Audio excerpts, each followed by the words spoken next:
Hello and welcome everybody. Now, as we all know, we are here to talk about companies, international companies that have expanded into the international market. Now, why do we talk about this?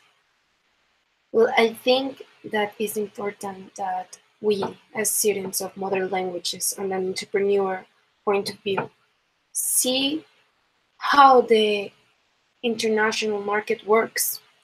Why? Because we're not any kind of students. We're students that are already working or that already have their own company. And so we have the ability to imagine what will happen if our companies took the next step. Which step? Internationalization. What will happen if your company got into the international market? Why is that so good? Well, international market has a lot of benefits. For example, you can open yourself to new markets, which means you would have to diversificate your products and also bringing out wider set of a product portfolio, which would mean more sales and thus a bigger increase on your profit. You would have new access to talent because if your company stays in one place, well, there should be a great talent, but expanding to other countries means hiring new talents that can give you a new look on your company and how you can improve. But most important of all is the foreign investment opportunities that present with entering the international market, because these investments are crucial when improving the company and the quality of its products. So, to understand more about this, I would like to present the case study of Colombina, which I would like to start by telling its story. Well, Colombina was founded in 1927 by Hernando Caicedo, who took a chance on the fertility of the lands that he had on Valle del Cauca and started a candy company. Now, he just started in 1937. This candy went under the brand of Colombina and also became really popular among the market of homemade candy, and so expanding its brand. Now, in 1946, Hernando's son Jaime Hernando Caicedo took the management of the company with a new vision that was to expand even more the company. But unfortunately, he had a tragedy happen to the company in 1950, which occurred by an overflow of the Rio Paila River, and it flooded the fabric, and that meant to renew the whole equipment. But 10 years later, there was a big fire who led the fabric to ashes, which meant starting from zero all over again, and led them to think about closing the whole company. Why they didn't do it? Well, Jaime Hernando, with the help of Ariosto Manrique, designed a new plan for the company.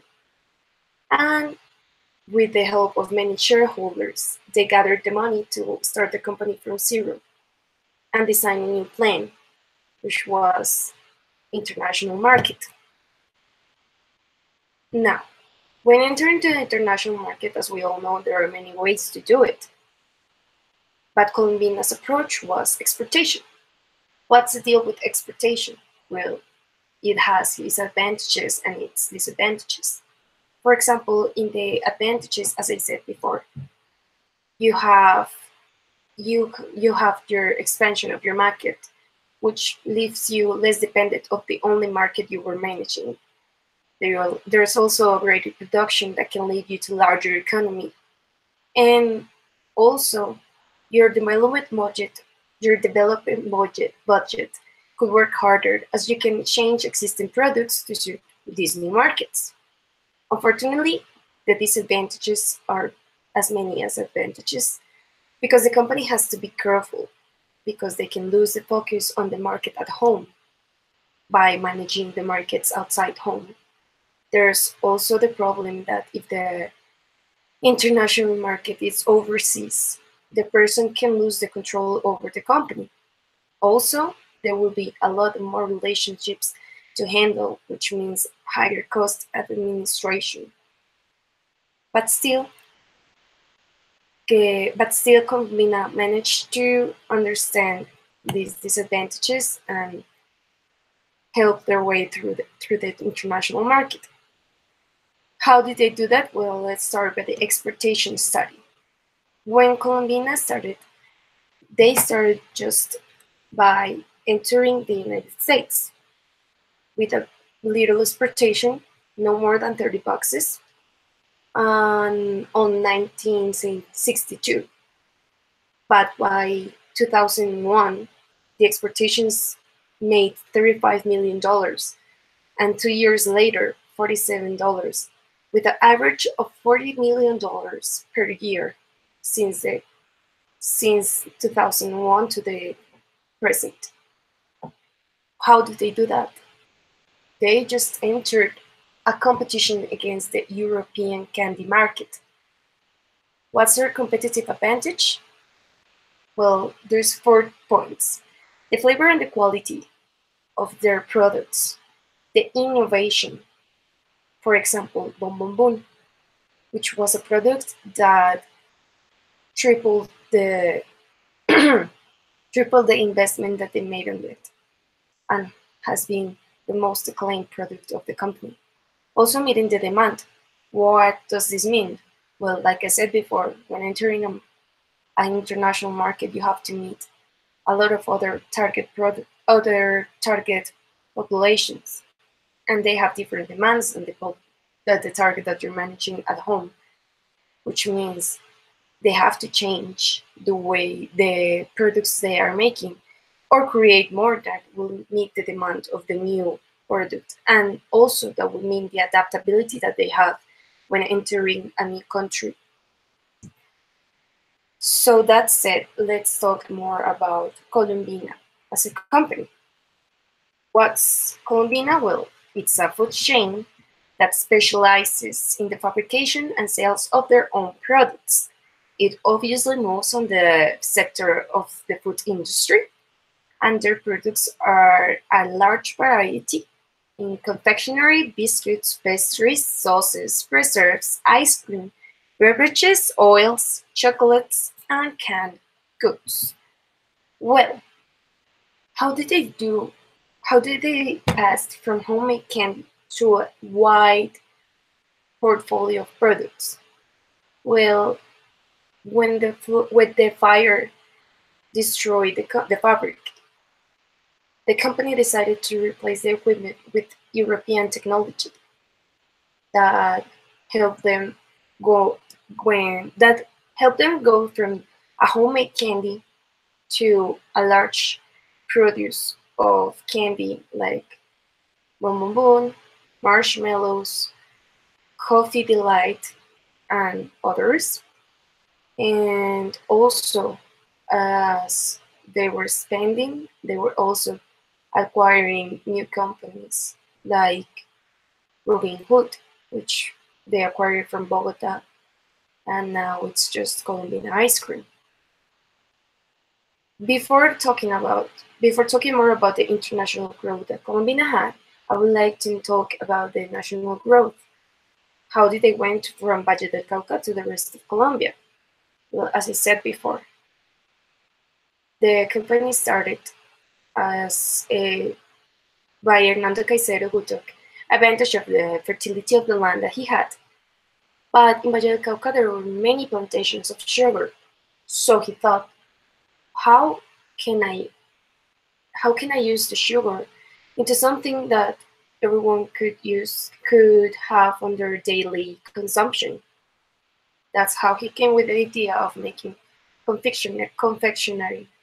And so the idea really stuck and hit big cities such as Medellin, Bogota, and Bucaramanga. And as soon as they were expanding, they were also looking constantly for companies to acquire, like I said before, Robin Hood, and also, like I will tell after, La Constancia, that make it have even a wider portfolio of products. So now talking about the launch to the exterior, we have the Colombina's vision that, well, it wasn't only just looking to export, but looking up to the opportunities that they could have in order to improve their company. And so they entered the United States. As I said, it was just no more than 30 boxes, and they didn't accept them because they didn't meet with the food restrictions of the FDA, and they went back to Colombia, and then they had to work on meeting those restrictions until they could, and soon as they were accepted in the United States, the market saw the potential in the company and started asking for more exportations, having a growth of 50% over a year. Now, Colombina in America, well, they didn't only enter the United States, they also tried to expand to the rest of the continent. This happened in 2000 with the creation of the fabrication that they made in Guatemala that helped them to enter Central America. And that means entering Mexico, which now is the biggest distributor of Colombina. But we also have Colombina in the rest of the world. They are also distributing to Africa, Europe, and Asia. But the most important affiliation that they have is with Spain. Now that they have two affiliations, which the first one was the bot of a cookie named Fiesta, and the second one was a fabric of gum, chewing gum. Now they also have a lot of alliances, like I said before. They now distribute for Hershey's, and they bought La Constancia, and they also distribute for band camps, which is a great deal. And last but not least, Colombia is currently working with the Treaty of Mercosur to get a wider, to get a wider treaty, free treaty of commerce negotiated in the United States. Now the Colombina has acquired new equipment for its production, around $30 million. That will meet the new markets in the exterior and the sales and offers outside the country. So, what are their plans for the future? Well, they want to still grow and still be expanding, and finally get together as a company known for its quality, for its flavor, for its great innovation, and all the things that make it better than other candy markets. And it's a homework that it's not unknown for the company that just started making 800 pounds of candy, and that this year has sold over 1,000 million of bonbon of candy. So, what did I just say? Easy. What is Colombina? It's a food chain that moves in the food industry and has a very wide set of products. How was its expansion? It started just at exportation of the United States, and it went on growing through America and then to the rest of the world. What are its plans for the future? To keep growing and to keep letting themselves know to the public as a company of really high quality. And what's the importance of all this in Colombina? Well, without the exportation, the first exportation that they made, they wouldn't have recovered from such tragedy that occurred over half a century ago. So, thank you for everything, and I invite you to think about taking the next step with your company. You never know what you're gonna get. Thank you.